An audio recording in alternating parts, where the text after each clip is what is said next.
மக்களே ப்ளீஸ் இந்த வீடியோ ஃபுல்லாக பாருங்கள், தள்ளி விட்றாதீங்க, முடிஞ்சளவுக்கு ஷேர் பண்ணுங்கள். ஒரு அவேர்னஸ் வீடியோ, வேறு ஒன்றும் இல்லை. நம்ம இந்தியா வந்துட்டு அத்லெட்டிக்ஸில் பெரிய ரெக்கார்டு ஒன்று வச்சுக்குது. எதுலன்னு கேட்டிங்கனாக்கா டோப்பிங்கில். அதாவது மற்ற கண்ட்ரிலாம் வந்துட்டு எப்படிலாம் பர்ஃபார்மன்ஸ் இம்ப்ரூவ் பண்ணி ஓட்டான்னு பார்த்தா இவங்க எப்படிலாம் நின்று டோப்லாம் எடுத்து அழகாக ஓடலாம் அப்படின்னு சொல்லிட்டு பார்த்துன்னுக்கலாம். இதை வந்துட்டு அத்லெட்டிக்ஸ் ஃபெடரேஷன் ஆஃப் இந்தியா வந்து அக்செப்ட் பண்ணிக்கிட்டாங்க. ஸோ அந்த அளவுக்கு இருக்குது. ஸோ கேவலமான ஒரு கொடூரமான ரெக்கார்டு வந்துட்டு நம்ம இந்தியா ஜாலியாக வச்சுக்கிட்டு இருக்கிறாதாம்மா. ஸோ இது எங்கள் ஊர் ஸ்டேடியம் நாகப்பட்டினம். ஸோ இங்கே பார்த்தீங்க அப்படின்னா எலுமிச்சம்பழம் இருக்குல்ல, அதை வந்து நாக்கில் வாயில் வச்சுட்டு ஓடுவாங்க. சுருக்குன்னு இருக்குன்னு சொல்லிட்டு அதை அவங்கள பொறுத்தவரைக்கும் டோப்பு. ஸோ அதான் நான் பார்த்து டோப்பு. நான் 2021 கோயம்புத்தூர் வரேன். அங்கே ஒருத்தன் பக்கத்தில் உட்காந்துட்டு ஊசி எடுத்துக்கிட்டு இருக்கிறான்.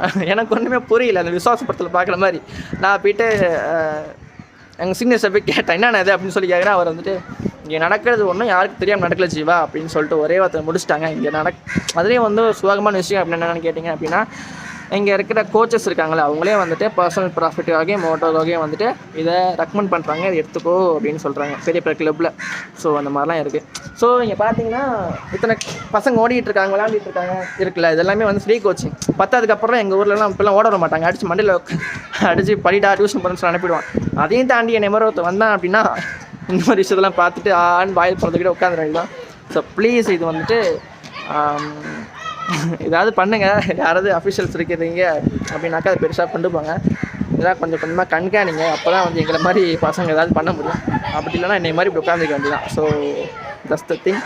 நன்றி.